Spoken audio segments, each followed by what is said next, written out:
Ladies and gentlemen, hello and welcome back to Finding Light with me, Brad Carr.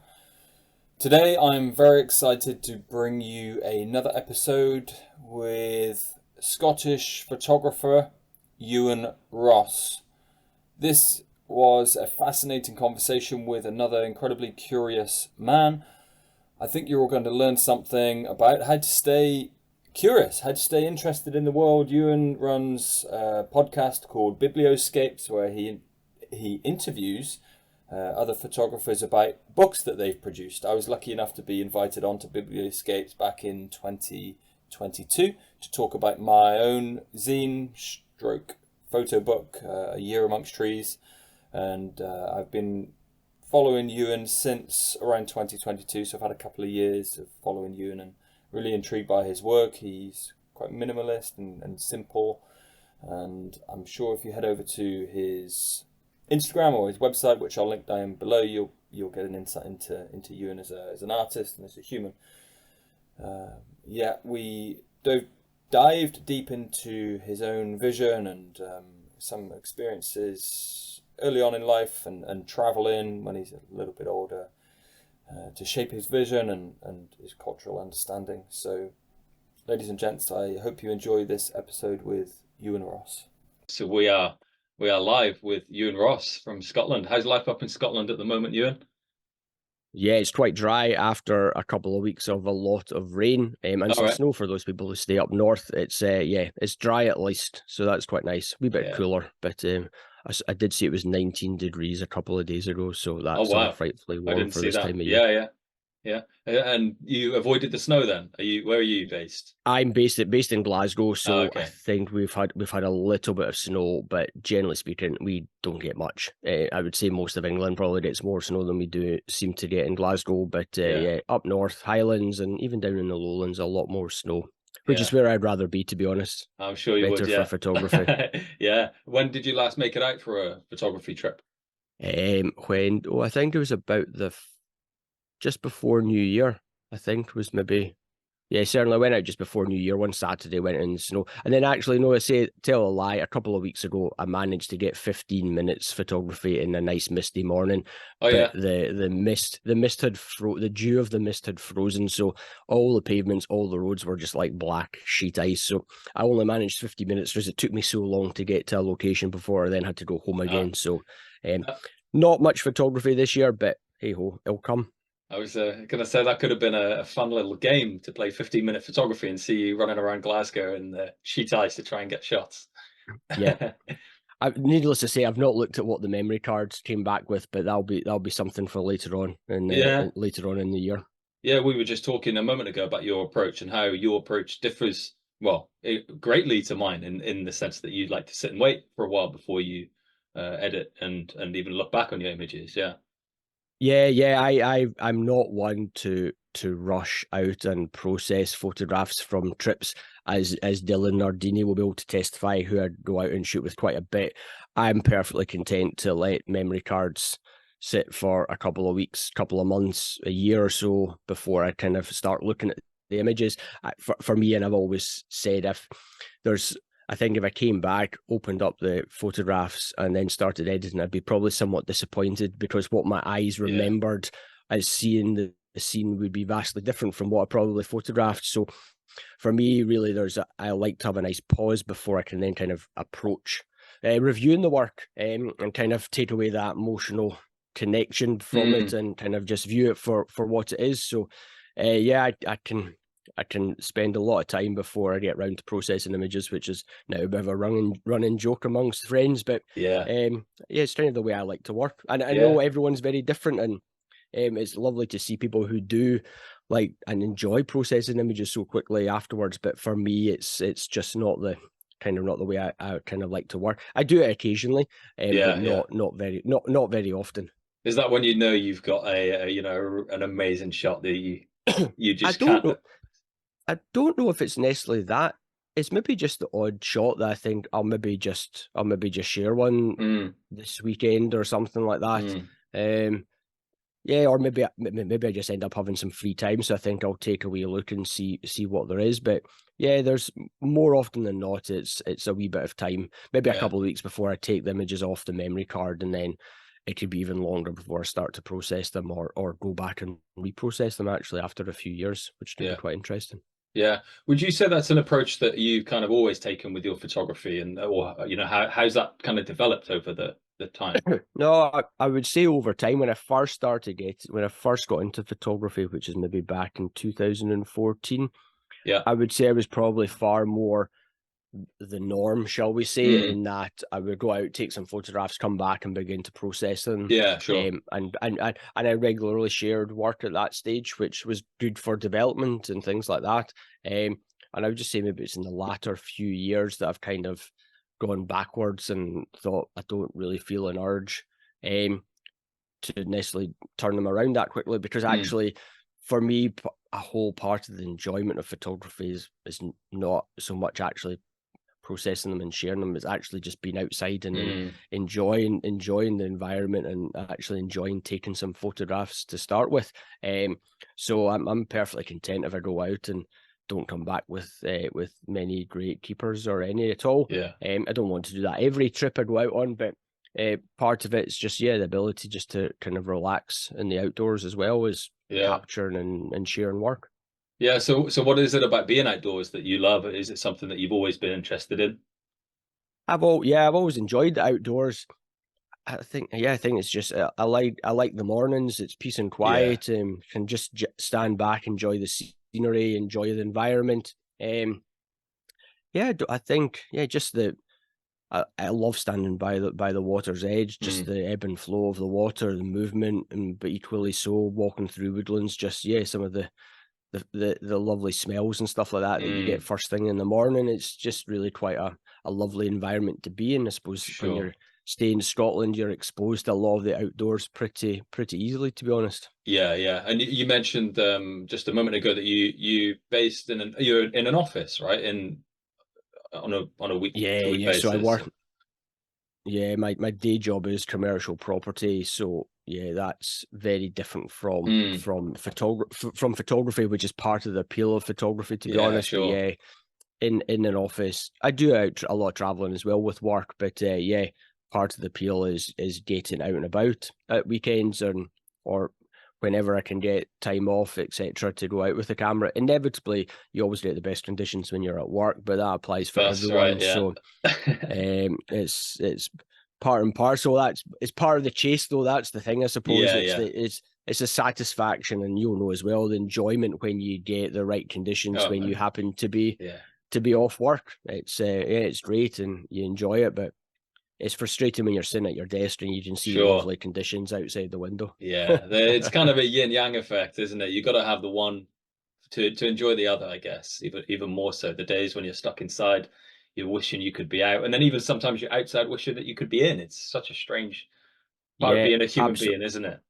Yeah, absolutely. Couldn't agree more. It's human nature, the way we all work, the way we all think. And yeah, for me, photography is a real disconnect from the day job. My day job's very numerical, very exacting to certain points. So it's quite nice to have the freedom of a hobby whereby you can be creative. Sure. Yeah. From that point of view, is quite nice. Yeah. And would you say you are an emotional photographer more so than the kind of logical, technical, numerical?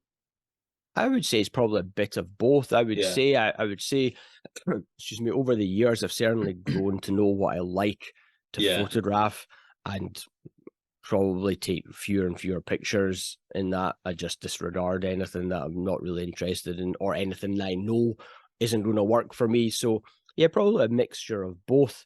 I think it comes and goes depending on what subject matter you're shooting and kind of how Sure. you're feeling on the day and stuff like that as well. And if conditions are going well and the shoot's going well or the trip's going well, whatever, then it can be very different, as opposed to if you're maybe up against it, you've been Yeah, away for a sure. few days, the conditions have been dreadful, you've got nothing, Yeah. and you want to come home with at least one image to kind of make it a worthwhile trip. Yeah. And how does the Ewan of days like that differ to the Ewan of days when things are going well?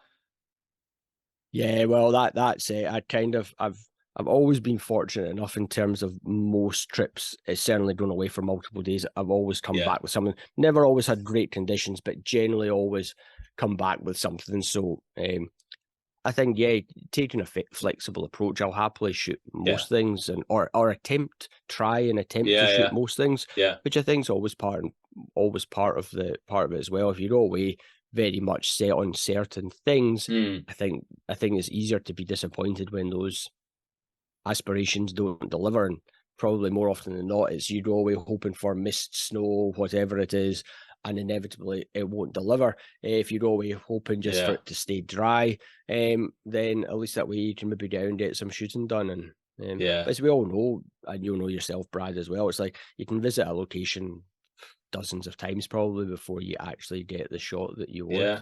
Like you say, that's part of it for me as well. It's being out there and enjoying the places for what they offer on a deeper level than just a photograph. And I think they all build up and lead to the finished photograph, if that such thing exists. So you've got to enjoy the process, I think, more so than the result. Absolutely. Well, you spend so much time going wrecking out locations, getting to know locations for the particular shots that you're maybe looking for. If you don't enjoy that process and you expect to just go out every time and get the best shot at each location first time, you might be very, very lucky if you are, fair play to you. But inevitably it's not going to be the case. So if you don't like disappointment, then it's a pretty hard hobby to take. Definitely, yeah. You've got to get used to those days, when everything's against you. I had a terrible experience in Devon. I wrote a piece called Insignificance about it when I was up on the cliffs and the storms and the wind was howling and hitting me in the face, and it was just a terrible day when I was stuck up in here telling me all kinds of things about, go back, go and be safe. And I think those are the days when you really learn the most about yourself as a person, when you're having those psychological battles. That's certainly the case for me, and I wonder if it's same kind of situation for you.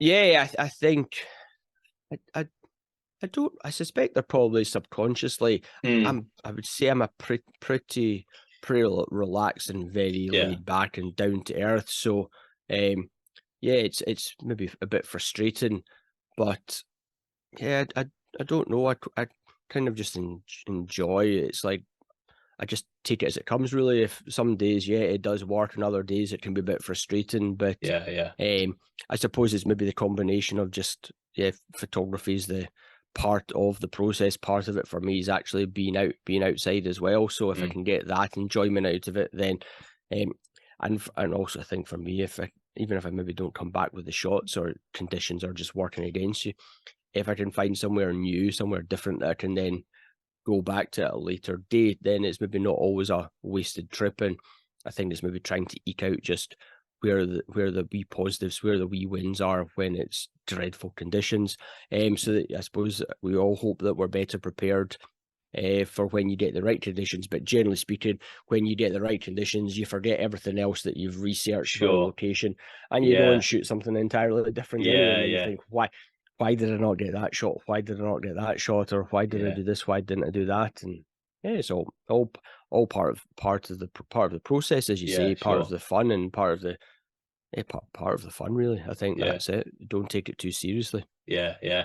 Just drawing back to your comment then about when the conditions are right and you go and end up shooting something completely different. I feel like that's probably the state of the purest creativity we can find, isn't it? When we're so immersed and all thought goes out of the window and we're just in the moment, in the zone. I think that's probably what we're all chasing as creative artists, whatever we call ourselves. I would agree. It becomes a far more natural process at that point. I think you begin to stop, and it's just the natural flow of what you might think you want to photograph. Your emotion will overtake you by what you see, by how conditions are changing, and how you respond to being in that particular location in that particular moment at that time. And you let the creative juices flow really as much as you possibly can, and then hope when you get back that you got something that was worthwhile. Yeah, otherwise the frustration kicks in again. Yeah. That's when I throw my cards and don't look at them for 2 years, like your approach. Yeah, that's it. Yeah, and then you forget what trip that was, and all's good. So just kind of want to take it back a few kind of conversations, you mentioned that you've been shooting for 10 years, so you've obviously built some, you know, solid experience up in that time that kind of has helped you in Yeah, your approach now. yeah, I would say so. And yeah, I think like everyone probably started shooting a lot of your classic honeypot location sort of Sure. thing.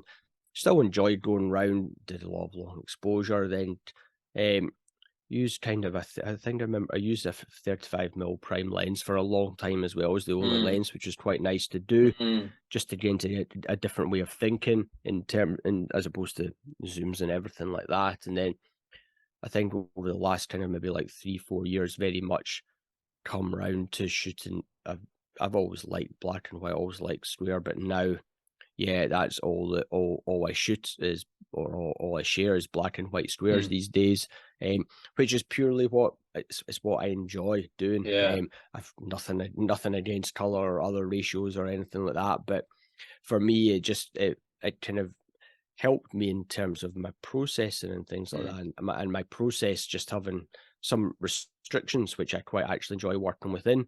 As we are talking about beforehand, I know that not all images and all scenes that I go and photograph will work for that format and that style, and I can happily accept it. So it's not as though I take them and then process them in color and just never share them. I just don't bother taking them, or I will take them, but I appreciate that they're never really going to work in black and white or in the format that I want. So yeah, from that point of view, I've kind of gone from doing all the panoramas and yeah. various ratios and color and everything like that, just to very much slimming it down to quite minimal But yeah, atmospheric is very minimal. Yeah, yeah.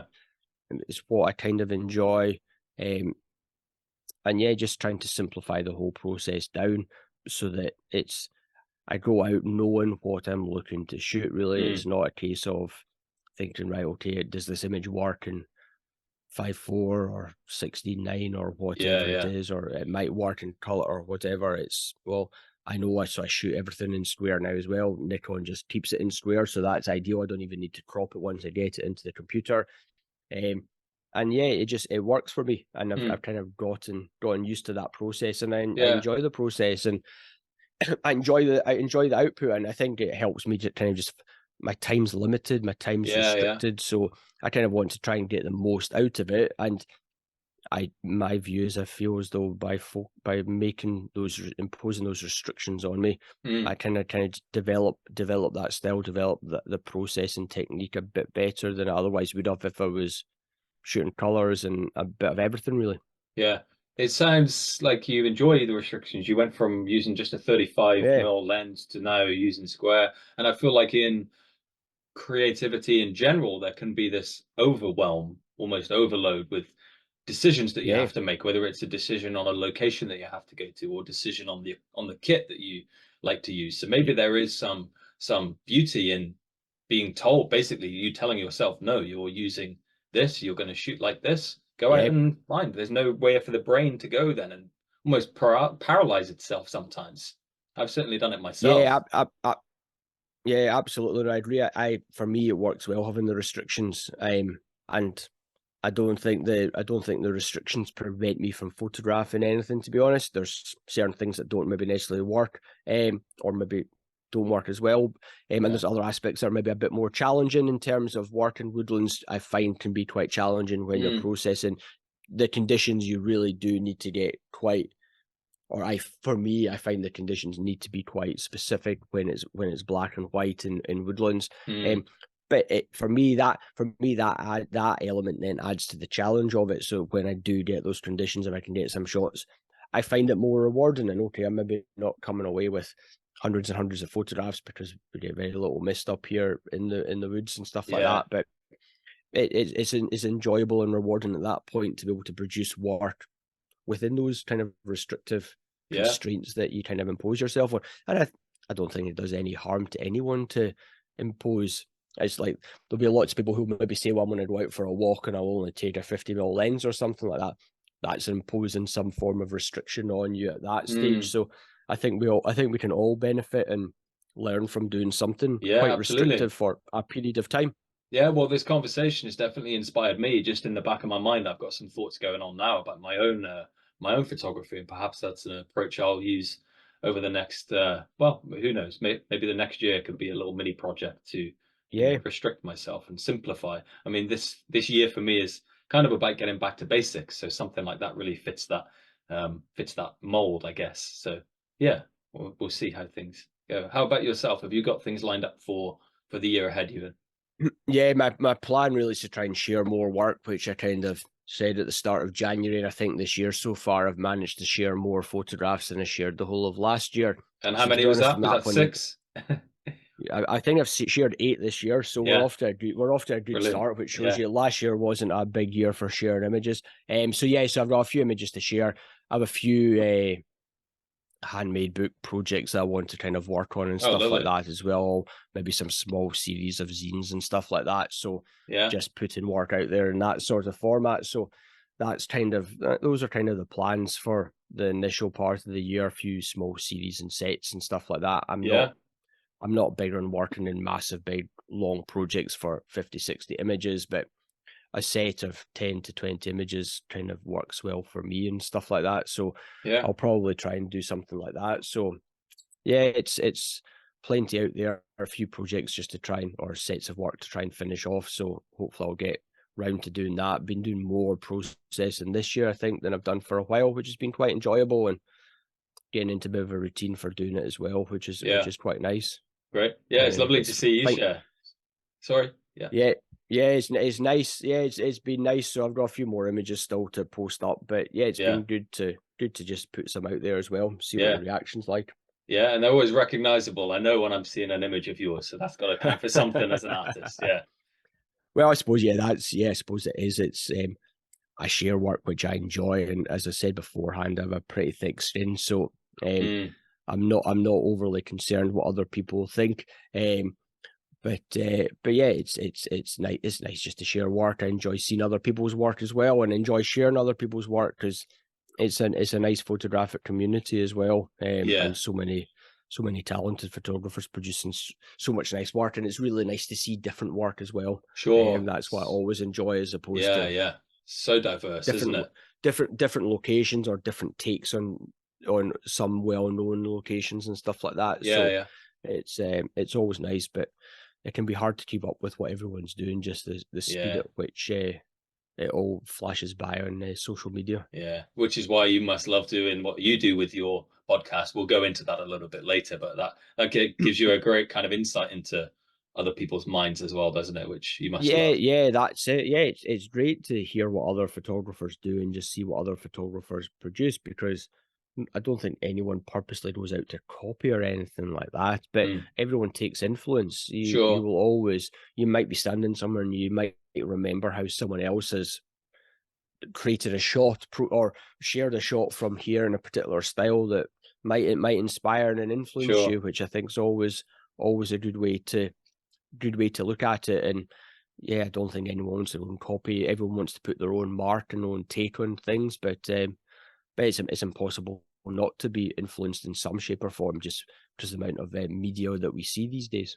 Yeah, I agree. So I was going to ask, I had a question I posed to a couple of people I've had on about where they stand on originality. Does it exist? And I think, judging by your kind of thoughts there, perhaps there's an element that true originality doesn't, because maybe we're all a accumulation of things. Yeah, if you think how many years have people been taking photographs, so you've got to think, or creating paintings or anything like that, Yeah, anything artistic, but it's all about how someone puts their own spin and puts their own creative stamp on these things. And everyone will continue to take things off in new directions and different ways of thinking, different ways of producing work. sure.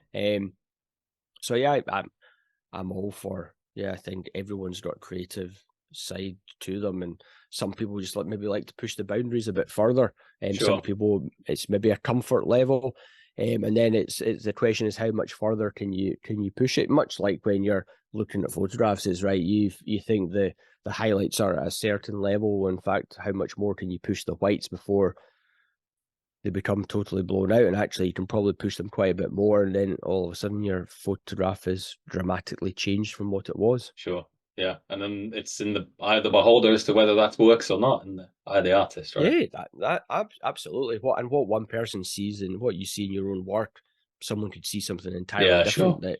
that you've never is never even crossed your mind that might Yeah, that might actually exist. So, but that's all part of art. That's the thing. It's all yeah, personal preference. yeah, sure.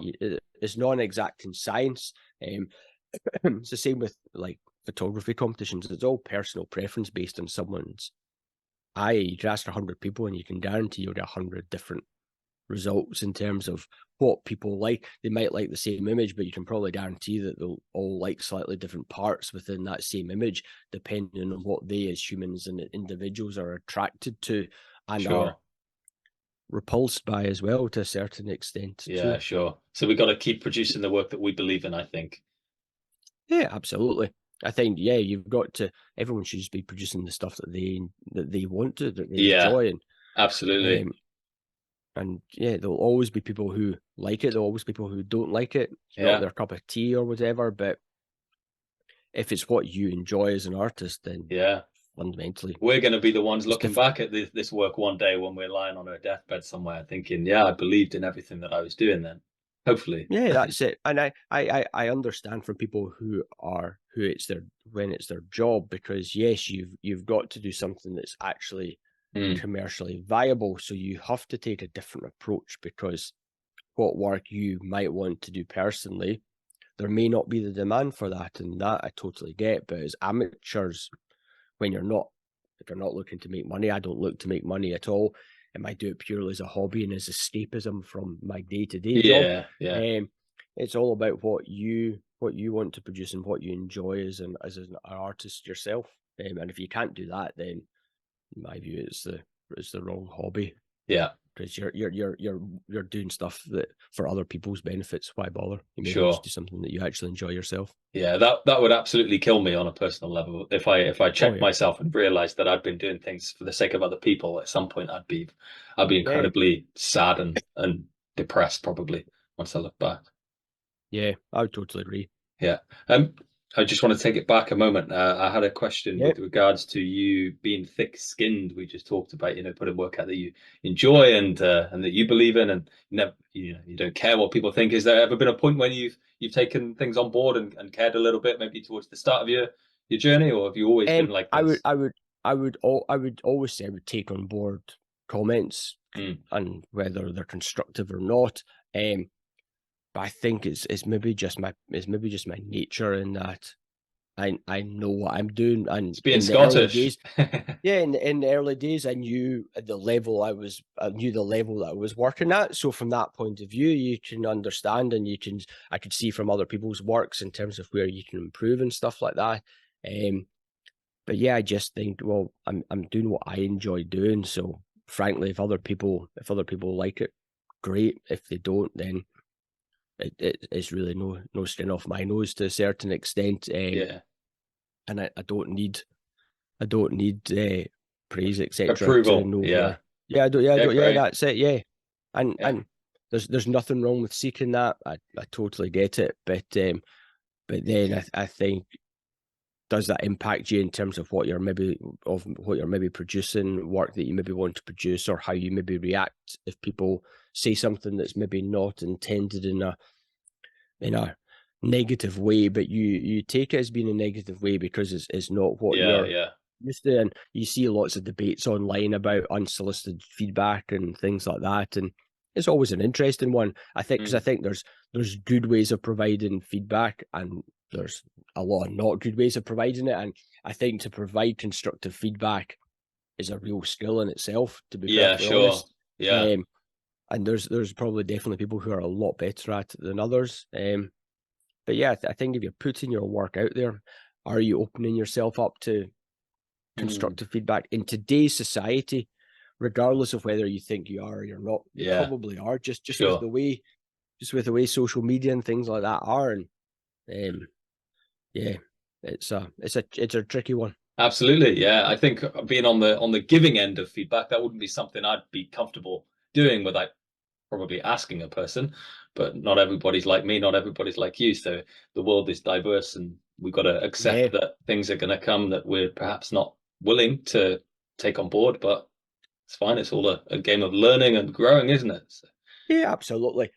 And as I say, if people can do it in a positive way, feedback, then I think we can all learn from what we do, and learn from seeing what other people say, and learn from seeing other images that people share and how they're responded to and stuff like that as well. Yeah, sure. And I think there is a kind of a place for that as well. And it can be difficult sometimes, when I know I've definitely reached points in my own creative path journey where I've thought, you know what, I really feel like I could do with growing now. I feel like I would love some thoughts and feedback from perhaps more established photographers who are, more experienced. But it can be very difficult to know where to find those kinds of gateways and pathways. So there's definitely a place for it, I think.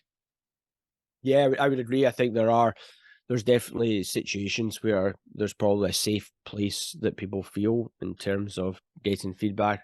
A lot of those are probably workshops and review seminars and critiques and stuff like that, which again, they all have their place.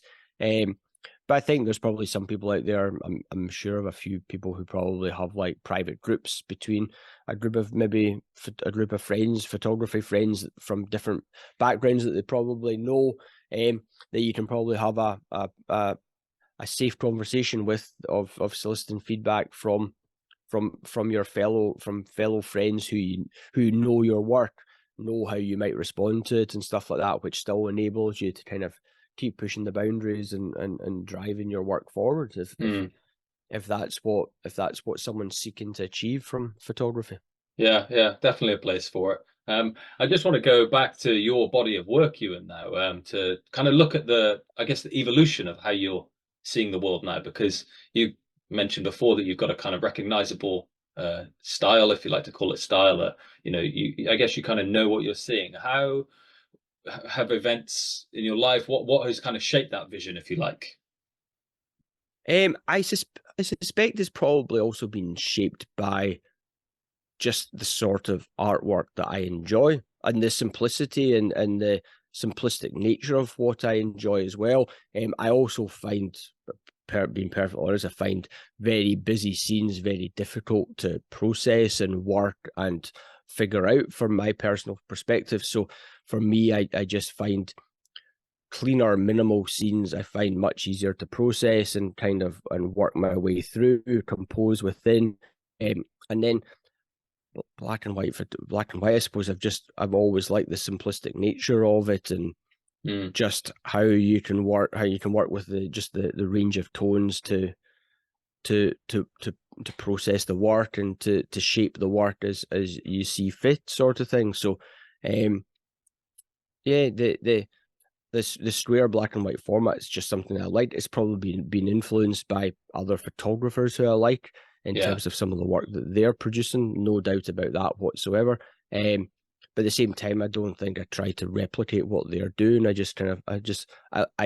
like the format. It's not to say that at some point in the future I wouldn't go back to color and all different ratios and stuff like that. But I think it just gives me a consistent feel, consistent starting point for working new images, and kind of the constraints really just come back into it from that perspective as well. Yeah, there's an element almost of Japanese kind of art, I think, in some of your work, with the simple shapes and minimalism, for sure.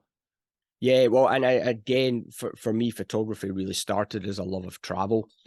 That's how I kind of got into photography. Okay, yeah. And my favorite place to visit is Japan. So been fortunate enough to go several times before. So yes, there's definitely that element that kind of creeps into it as well.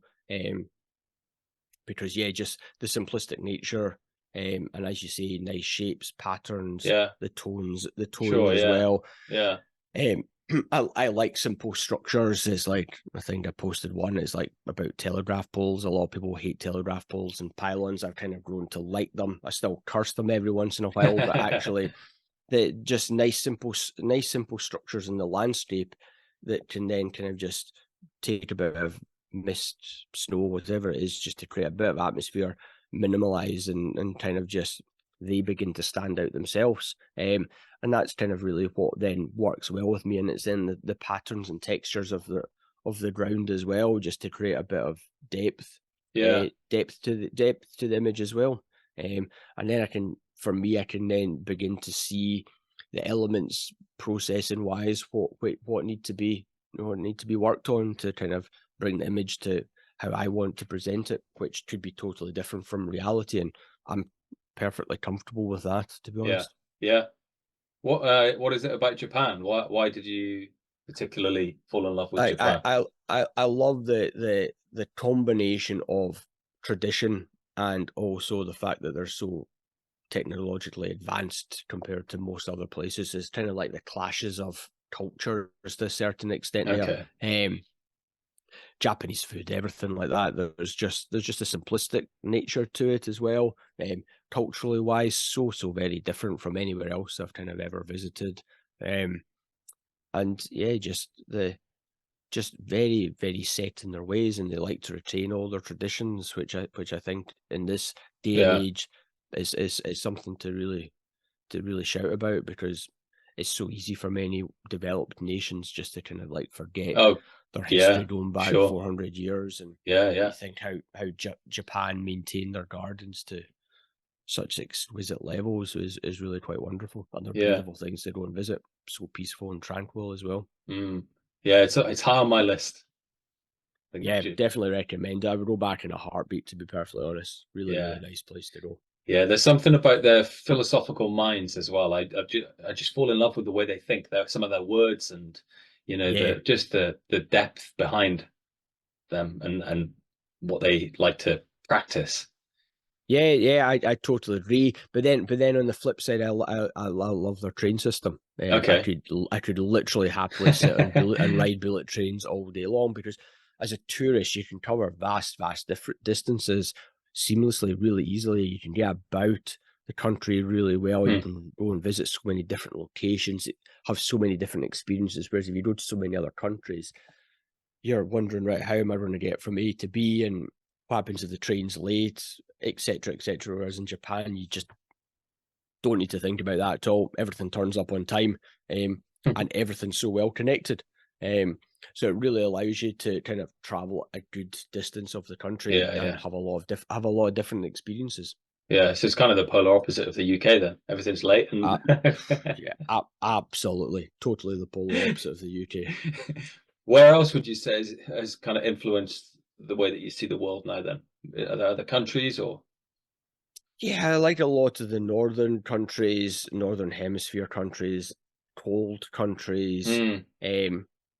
But yeah, I think it's just, for me, it's just trying to seek out something different from the landscape. I think that's what I'm kind of interested in. I'm not so bothered about locations these days. It's just interesting things that I might find interesting that kind of catch my eye in terms of subject matter, nice shapes, patterns, whatever it is.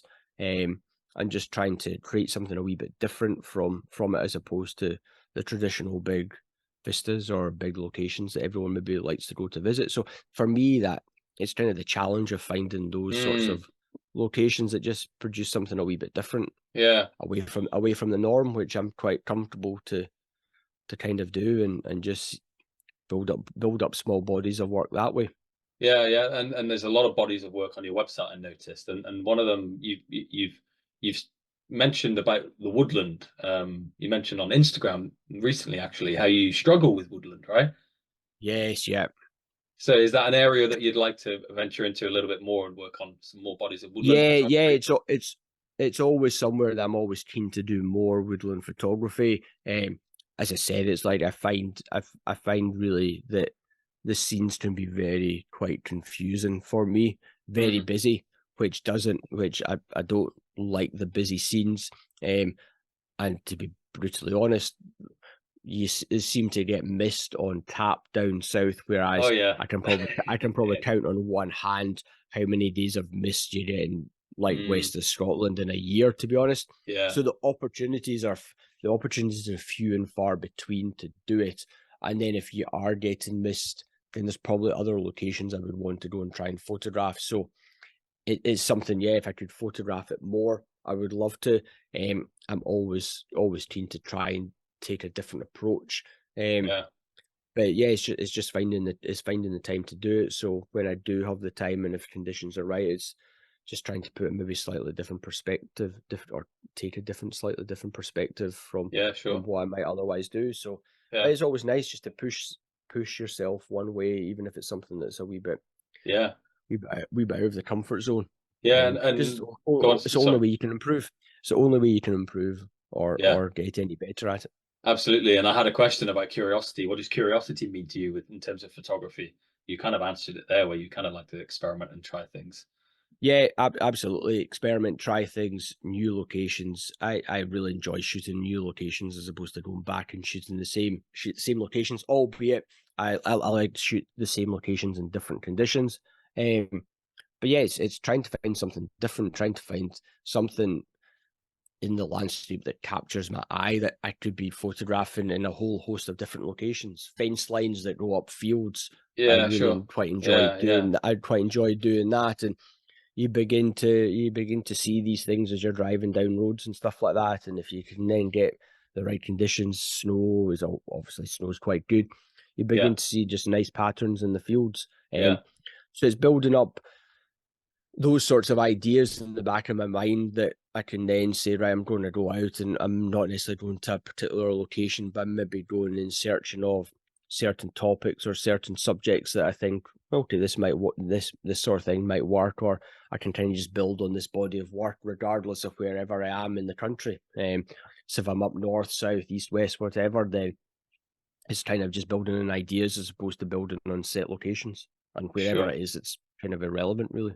Yeah, yeah. There's something quite special about that childlike mind, isn't there? Where you're just out with just an innocence and naivety to, have no expectations Mhm. of preconceptions. Yeah, that's it. It's yeah, you kind of I think you free your mind up and actually you maybe for me I find I become more productive. Um because I know I'm not shooting for just standalone images, I'm shooting for sets of images that begin to work together. Yeah, Um and series of work that I'm already working on. They're kind of in the back of my mind in terms of right, these images might work well with this set, or I can begin to develop this. Um which which just kind of it opens up options for me when I've got again it comes back to having restricted limited time. So the more options I can give myself to build up work, yeah, I find that's more productive. Whereas if I'm limited in what I can do, then I just become a bit more frustrated, I think. yeah, sure. And I think going back to your body of work, there's actually a difficulty in seeing the world in such a simple way, I think. Yeah, yeah, quite possibly. Yeah, it's something I suppose you never think about because I see the world as I see the world, whereas Yeah. I look at some woodland photographs which I think, wow, and I wonder how someone has actually seen it, the time that must be spent to see that image. Mm. But then I look at it and think, I wonder what it would look in black and white. Yeah, Is the image as clear in black and white as it is in color? And at yeah, that point, I think maybe it's not actually as clear. And I suppose that maybe then comes back to where the difficulties for me lie with black and white for woodlands. So I think images I've got in black and white are for woodlands are really quite dark with mm. kind of like bright light because Yeah, for me that works well. Whereas yeah, yeah, if it was in color, it might not work. It might not work quite as well. But equally, yeah, when you see images in color, I think, yeah, well, how on earth did you see that? Because I can look at the image and just think, I don't see how that works in black and white, and that goes yeah. back to my restriction. And I think, well, that's fine. I just move on and focus on something else. And I've tried black and white. I've tried converting some of my. I haven't tried actually going out to shoot in black and white, but I've tried converting some of my photographs into black and white, and they look terrible most of the time. There's a Hmm. handful, maybe of 3 or 4 of my Right. photographs that work in black and white, but others just get lost and they make no sense. It's so interesting to think about how different you have to shoot things in camera for them to work. Yeah, yeah, particularly woodland scenes because it's creating the definition and separation from elements, um, which is easier where I think it's easier when it's in color, albeit not that I've tried it. not recently anyway. Whereas when you're shooting in black and white, I think that's, for me, it's shooting subject matters where you can see clear definition and separation. And from shooting out in black and white for a long time, Yeah. I think I'm getting a bit better at kind of identifying those opportunities that work for me. Yeah. It's a fascinating photography. It's a skill. It's a whatever an art. It's so fascinating to think about how the eyes develop to see in different ways out in the landscape. For example, me saying to you, I think it's a complex thing that you're doing to see in such a way, but you then saying the same thing to woodland photographers and how you see some woodland photographers to be so complex. It's so fascinating, isn't it, that we've developed these things to see how only we can see in such a way. Yeah, yeah, absolutely, and it goes back to, it's like, it's an art. It's purely subjective, personal tastes, Sure. and yeah, it's never going to change from that. That's Yeah. the thing, because yeah, I could look at an image of yours and see something that you've maybe never seen before in it Yeah. for no reason whatsoever, and Yeah. that either maybe I like it or I don't particularly like it for whatever reason. But it's not saying it's right. It's not saying it's wrong, because is there any right or wrong other than something that's blatantly obviously wrong? Yeah.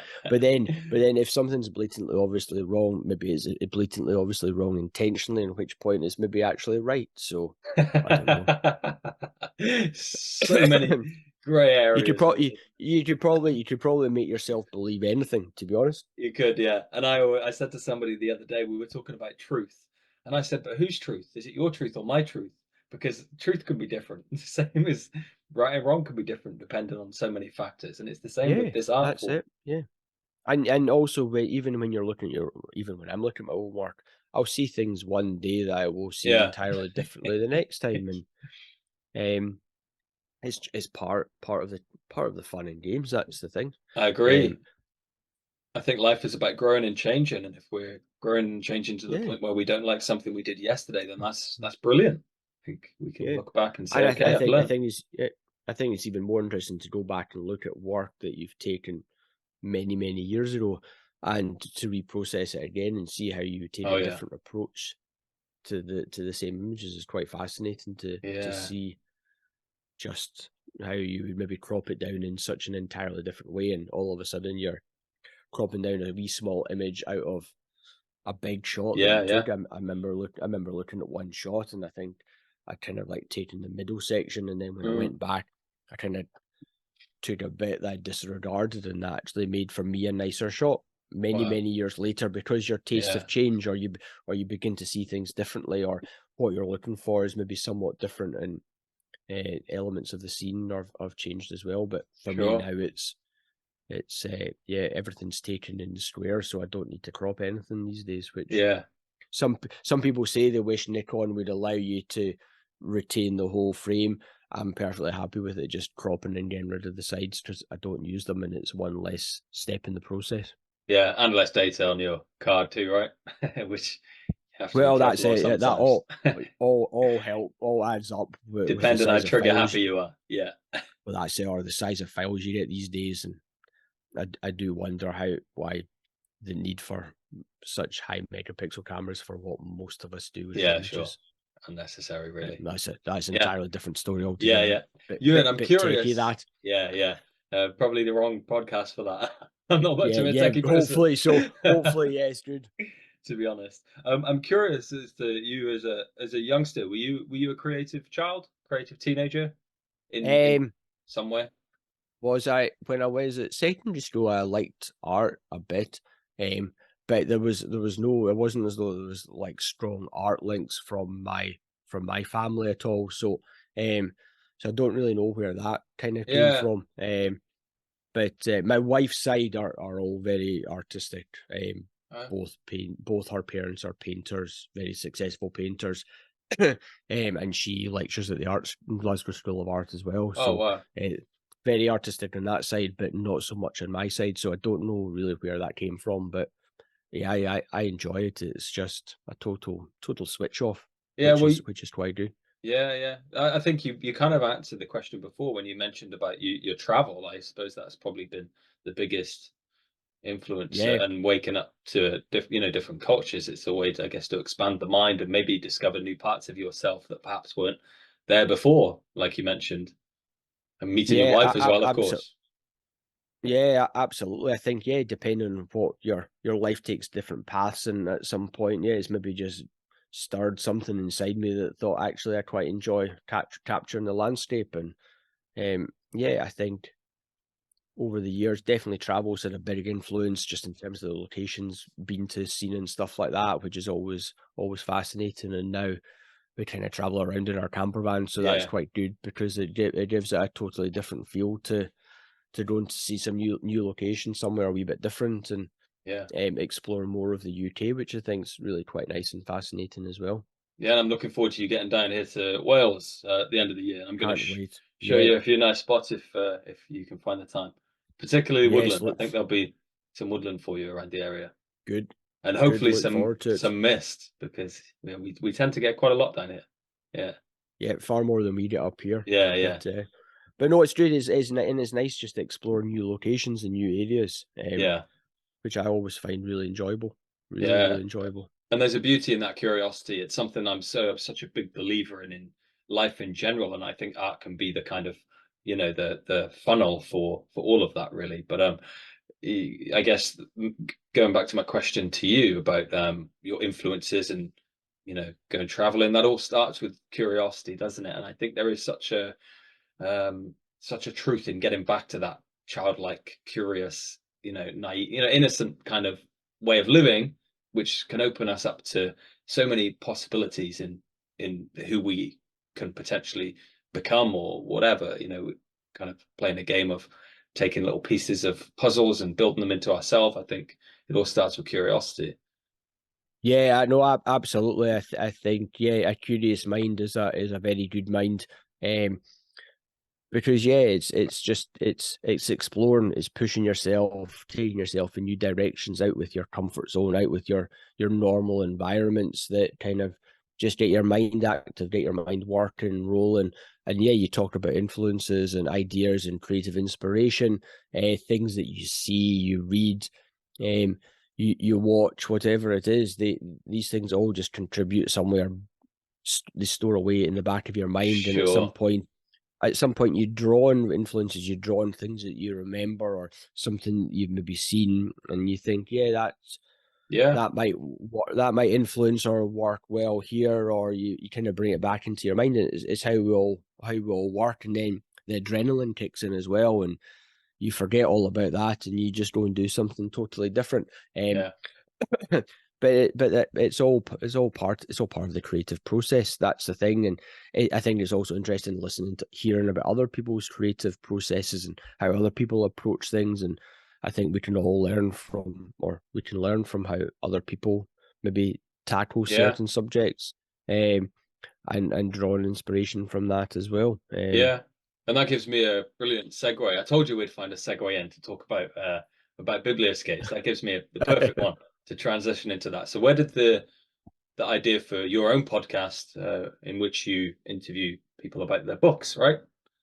I know because Yes, I yeah. was invited on last year, I think, or 2022. I can't remember when it was now, actually, but yeah, I came Yeah. on, had a conversation with you. Um, where did that come from?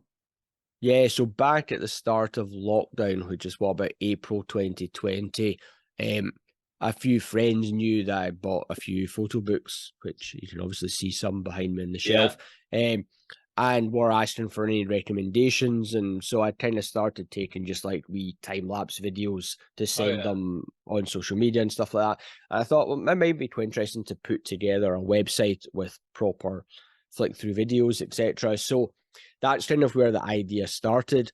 I then, I think, spent April made about 4 or 5 months recording all the books I had at that point, zines Wow. I had, collecting all the information about them.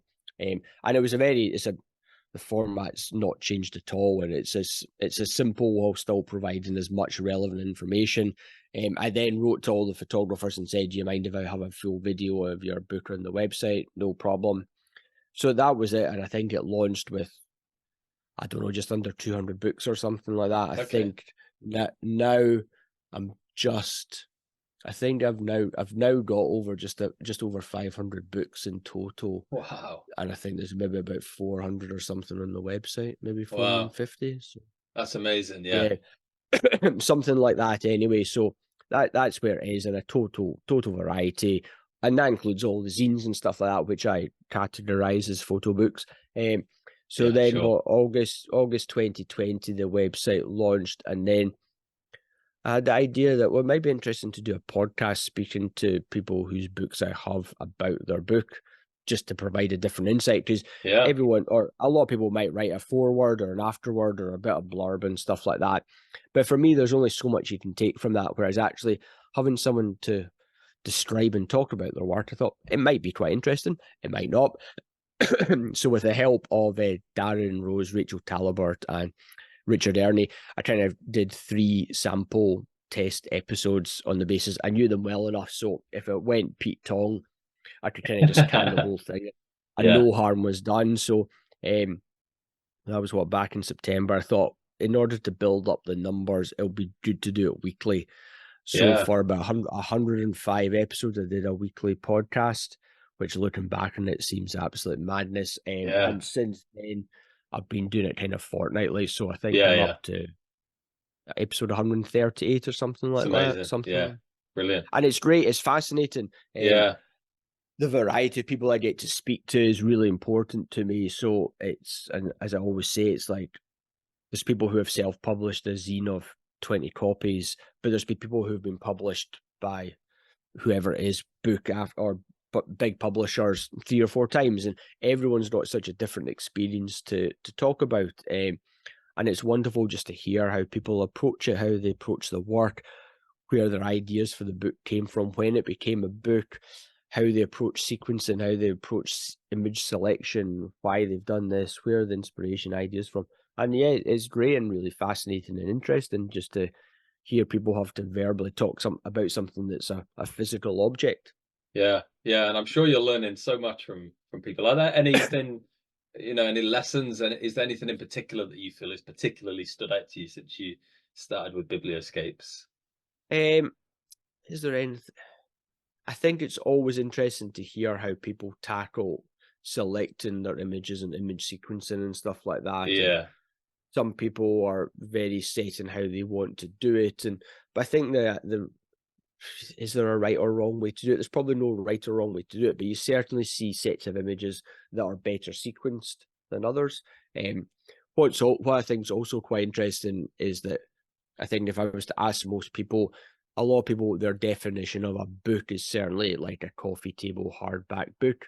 And Yeah. if people are wanting to self-publish, a lot of people, not everyone, but a lot of people seem to have a view that if I'm going to do a book, I want it to be hardback and coffee table sized. And actually, I think there's so much to be said for a very good softback book, and it doesn't need to be 120 pages with 100 images or something like that. It could be much smaller. And I think pricing these days for people doing it, there's one thing having 10,000 followers, there's another thing getting a fraction of them to spend 50 quid on a book. Whereas if you actually go for something that's more affordable and more accessible, I think you open yourself up to a greater variety. And there's certainly zines that I've got that are maybe editions of 20. And if it hadn't been for the affordability of being able to publish a zine, the work would never have been made. And some of those zines are fantastic because they're on such specific subjects that maybe remind me of childhood memories or something like that. They probably mean nothing to most other people, but you can guarantee there'll be people out there producing zines that do mean something to you or whoever it is from your childhood. But without the accessibility and affordability of zines, then you lose that, because who's going to buy a big expensive book on something that's really Sure. quite specific, that's only demand for 15 or 20 copies? Yeah, and it is such a shame that a lot of our, the community, the photography community's work will only ever see a screen. Yeah, Very rare that photographer, an artist in general, will have the finances and the following and the capabilities to actually bring their work into the real world in a printed book. yeah, absolutely. It's expensive to do, very time consuming to do. but particularly in terms of hardback books. But yeah, I see so many really nicely published zines, and a lot of the companies who print them and make them now, the number of options you've got for paper choices and stuff like that really is increasing all the time. So actually, you can get a really high quality product.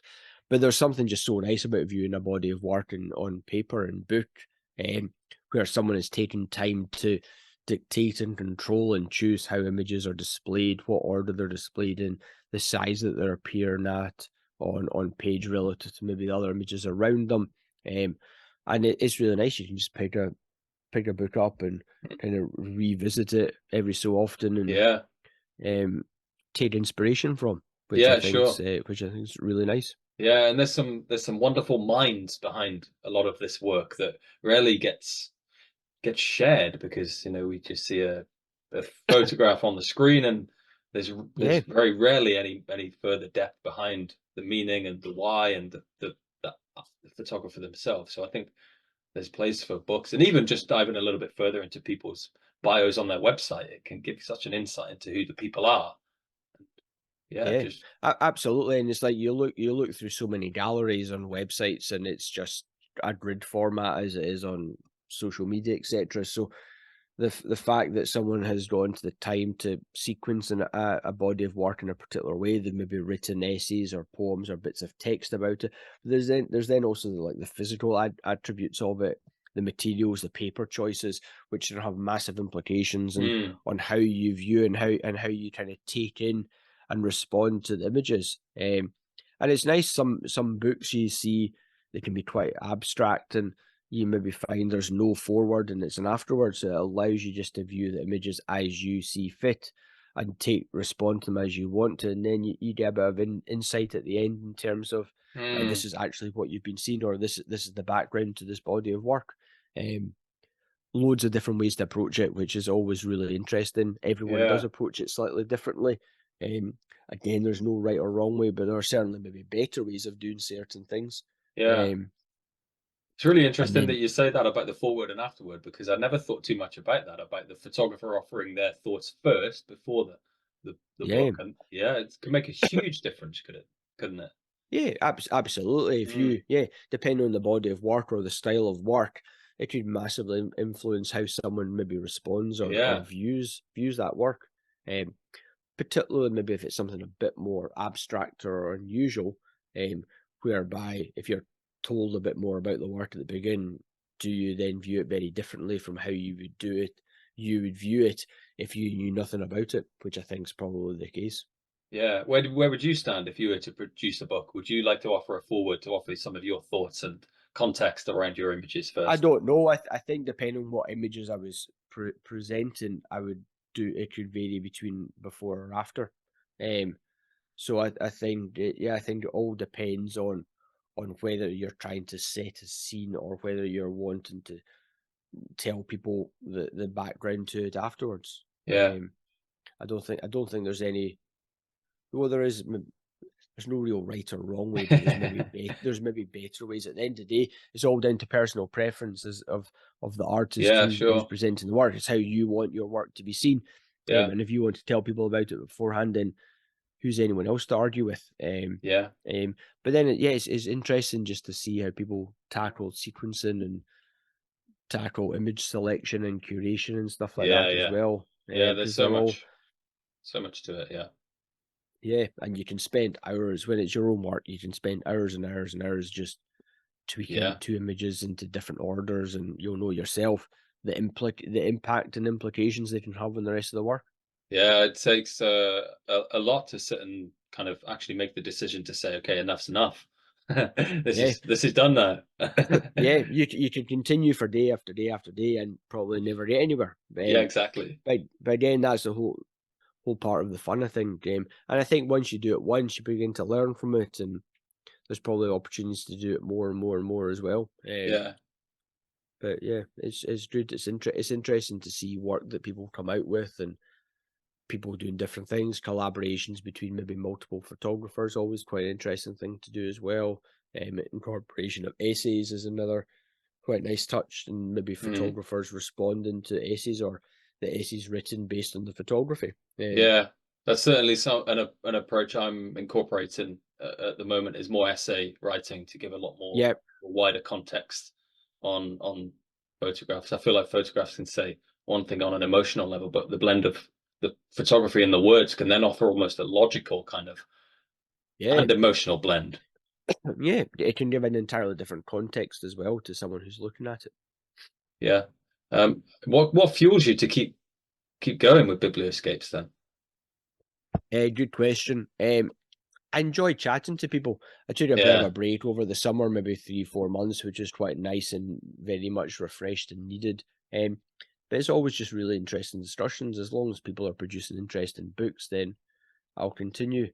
Yeah, what's that? 3.5 years now I've been doing it, which is longer than I thought it would last. But no, it's good, and it's always really enjoyable chatting to different photographers about their Yeah. work. That's always the kind of the real pleasure and honor being able to do it, and people Yeah. giving up their time to talk about it as well, because Yeah. it's not something everyone necessarily wants to do, but everyone's always been really generous with their time and sharing a bit of insights into their background, into their working, and Yeah. I'm always conscious to try and make sure it's a nice variety of photographers as well. So it's not just the same self-publishing or same being published week after week after week. Yeah. Keeps it fresh and interesting for me as well. Yeah. But yeah, as long as there's a response from the community, then I'll certainly try and keep going. Yeah. I don't However imagine long there'll it be a lasts. shortage of books coming out with No, I would photographers on the imagine internet. But yeah. there'll always be a steady stream. That's the Yeah. thing. Yeah. But I've not bought too many recently, just because I've been too busy with other things. But Sure. Yeah. there's always new books coming out, and people reappearing after a few years away, bringing out some new work. So it's always interesting from that perspective to see Yeah. Yeah. what might be coming down the path in terms of who's maybe working on something that looks quite interesting, looks quite good, and a bit different. Yeah. That's the other thing. It's always book wise, it's always nice to try and get something that's maybe not been done before, or a Mm. slightly different take on a well photographed location or something like that as well, just to keep things fresh and a bit of variety, which is hard in the current climate. Yeah. Absolutely. Yeah. There's a beauty in doing these kinds of having these kinds of conversations, isn't there? Because I feel like everybody's growing. There's no loss for the photography community when we have these conversations, because it's only going to grow, and maybe we'll bring some people in who aren't necessarily photographers, but actually can then maybe build a bit more of an understanding and an appreciation of the art form of photography. So in that sense, I hope that you do continue with what you do with the books and introduce people to the backstories and the ideas behind the Yeah, creations. yeah, I tend to agree. I think it's always interesting speaking to different people. I'm always keen to try and speak to people from different backgrounds, um, who I've spoken to people who curated work on behalf of others, and some of the publishers as well are quite interesting. You get a different Okay. different a different take on that as well. But yeah, as you say, all these discussions are really interesting, because um you just learn about other approaches, you learn about how other people are doing things in maybe a slightly different way that might be quite interesting or appealing to you or someone else you know at some point in the future. I always really enjoy speaking to people who make handmade books, Mm, because I enjoy doing it myself. I don't do it nearly as much as I should do, but so it's quite interesting from that point of view, just to see how they kind of approach things um, yeah. differently compared to me, or differently compared to others as well. Yeah, it's that's something I kind of have a real respect for, is people who do those kinds of books. There's one guy who took it to the extreme. I was invited to speak to the RPS with my production, with my Year Amongst Trees book, and we were polar opposites. Whereas mine was a digital kind of print, and his Yep. was he'd gone as far as making his own paper for the book Oh, as gee well, whiz, yeah. Phew. which was just another Pretty level pretty altogether. serious business that. Oh, it was something else. He was talking about his process, and it was actually the process of making the book that was more important to him than the actual process of being out The in the photographs. than the photographs themselves. And for me, it's the opposite is true. It's the process of being out. The book Yeah. was, it was the product of being out there for me. So yeah, it was fascinating to sit and listen to him talk about his story as well. And yeah, there's no right or wrong. There's no way to do something, and it's whatever Yeah, suits everybody's interest in, I think. yeah, that's it, and you can learn something from everyone. Absolutely, yeah. That's the beauty of it, and learn Yeah, and yeah, develop what's of interest to you and what's not of interest to you. So yeah. yeah, it's all good, Would you say all there's some really. lessons you've learned about yourself through the process of recording these podcasts and learning from people and publishing the podcast and the whole process? There's not just it's not a simple thing to do what you've done with Biblioscapes. Yeah, there probably is self-consciously. I'm sure there definitely is. What can I think of? I suspect if once I get into the process of maybe doing some more work on some of the zines and stuff like that and the handmade stuff, there'll probably be more stuff comes to fruition. Um, but yeah, it's just interesting to hear people's approaches and hear what people have to share about it, and um, that's what's enjoyable, just understanding different ways in which people work, and the reasons why people have chosen to publish work around the certain subject matters that they're doing, because everyone's got particular reasons Sure. for doing those. Yeah. Yeah. No, it's fascinating, isn't it? What makes people tick? Yeah. And Absolutely, and yeah, everyone ticks on entirely different things, which is quite good. And yeah, some people take influences from different areas. It's interesting to hear when people talk about the books that have influenced them or books that they like, because you hear people talking about books that got them into photography in the first place, or books that are very different from the style of photography that they shoot themselves. It's like, I don't shoot people, but I've got some great documentary books oh yeah. that I really really enjoy, and I think that's probably the same for everyone in terms of what you shoot and what you kind of enjoy to look through don't necessarily need to be the same thing.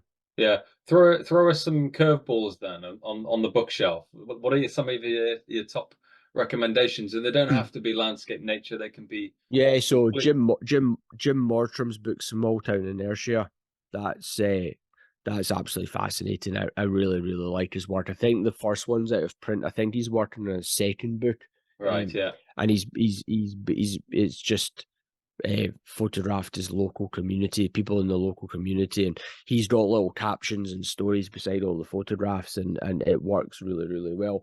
I like Ragnar Axelson's Faces of the North book, Okay. Yeah. because I like the combination of the people and the landscape. It kind of gives a nice bit of context to it as well. Right. Other curveballs, don't know what other curveballs there are. One of the first books I ever bought though was a book called Storms by Mitch Dobbrowner, who's an American photographer, and he Okay. goes out storm chasing, Oh wow. and Okay. they're all Yeah. like black and white panoramas of the storms, and Oh my it's just goodness. it's lovely, fascinating book. Yeah.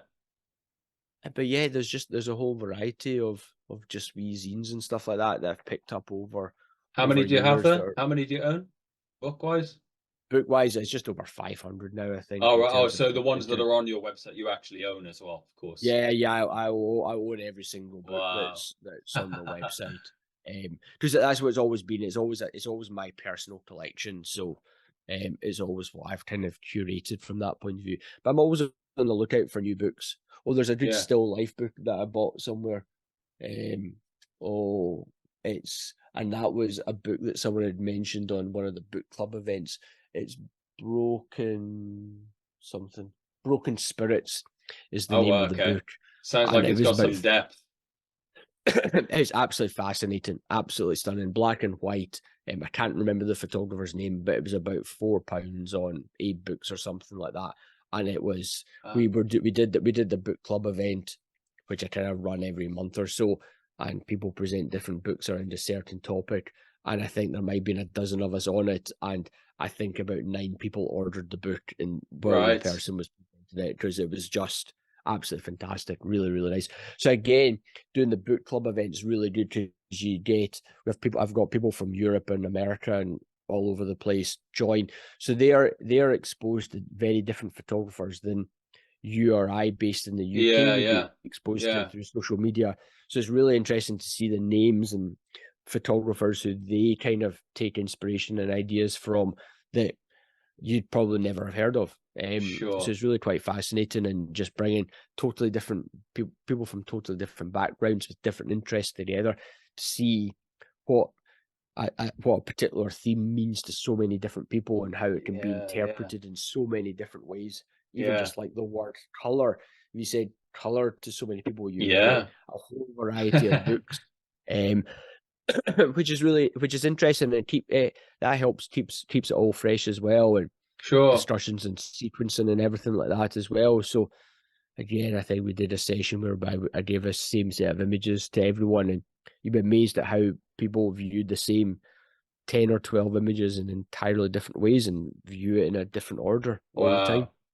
You're igniting my curiosity here, Euan. I'm pretty intrigued by some of the things you're talking about here. So maybe I'll jump on a book club at some point. Yeah, it's good. It's nice and fresh, and it's good to see how different people respond to different things, and different interests and things like that in it as well. Yeah. Fascinating. Euan, I think we're gonna call it a day there. Pleasure. I've enjoyed very much talking to you and hearing about you, because it's been my absolute pleasure, Brad. Thank you very much for inviting me on, and thank you. Hope I've not bored anyone to death. No, I think you're probably igniting a lot of curious minds, to be honest. So yeah, hopefully we're going to run out and learn something now. Who knows? All right, great. Thanks, Euan. Cheers. Thanks, Brad. Okay, ladies and gentlemen, there we have it. Another episode of Finding Light with me, Brad Carr. This one with Euan Ross from Scotland. I really hope you took something from that episode. I thought it was a fascinating conversation, as have all of the other episodes been. I think every artist, every photographer who comes on brings something new to the table, and Euan certainly did, with his knowledge behind actually other photographers' work, with his insights behind his own simple and minimal approach. And he's a different photographer compared to myself and compared to the other people that I've had on, and that can only be a good thing in the world of art. Euan has a unique style, I think, and I've really enjoyed following him. So the links for Euan's work are down in the description below. I'll also leave a link to Euan's podcast, Biblioscapes, and I'd encourage people to head over there to listen to some conversations with photographers about their works, about their creative works, their photo books. I'm on there if you want to go and listen to my conversation with Euan that was recorded a couple of years ago. If you have anything that you would like to share, then drop me a comment, send me an email. I'm happy to try to respond. I do my best with comments. A few things from me. So I'm launching a creative development group this year, which will be a small group of artists, photographers, and it's kind of a focus group. So we're going to meet once a week for 3 months, and really just hopefully accelerate your own growth as an artist, as a photographer, as a writer. If you write, whatever means it is that you have, then stay tuned, because that's launching.